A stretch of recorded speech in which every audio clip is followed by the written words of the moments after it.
Today we're in Proverbs chapter 3, looking at verses 3 and 4.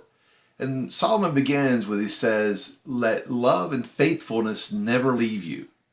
Two things that ought to always be present in our lives. Matter of fact, he says to write them on the tablet of your heart and bind them on your neck, around your neck. Actually says in the reverse order of that, but that's still the same. So let's unpack this for you.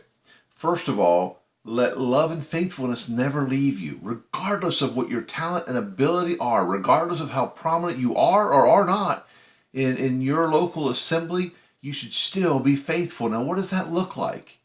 Faithfulness just means that you're going to do what you're supposed to do every day, regardless of how you feel. It means when I get up, I get in the Word of God, regardless of how I feel. It means that on Sunday mornings, I get up and I go, oh my gosh, I feel so tired, I'd like to stay in bed. Get up and go to church anyway. It means that even when I don't feel like it and the circumstances aren't what I want around me, I do a good job at work.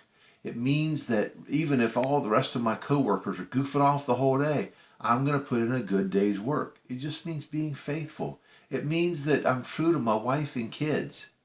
It doesn't mean that, hey, she looked kind of nice. No. It means I'm faithful. Be faithful to do what God has enlightened you to do. Now, for every one of us, that means getting in the Word of God every day. Honestly, that's why I produce these. I produce these so that you can have an outlet to be able to get in the Word of God every day. You have the groundwork has been laid. The capacity is there for you to be in the Word of God every day. It's what God expects of us as believers. We should be faithful. Whatever God has given us to do, faithful to do that every day. And he says, let love. Well, that's an interesting one. Remember, love is not a feeling. It's a verb. It's an action. If I love someone, I'm going to be good to them. I'm going to be like a servant to them. I'm going to be like, what can I do to improve your life?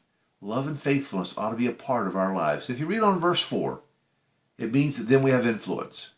We have influence by having love and faithfulness in our lives. We have influence. God opens doors for us to be able to minister to others. So you say, well, I don't know if I really want that. Okay, got it. That's good. But at least start with love and faithfulness in your life and do the things on a regular basis that God has shown you need to be in your life, regardless of how you feel. Love and faithfulness is a part of our lives every day. Want to read the whole devotional? Go to the link at the bottom of the page. We'll see you tomorrow.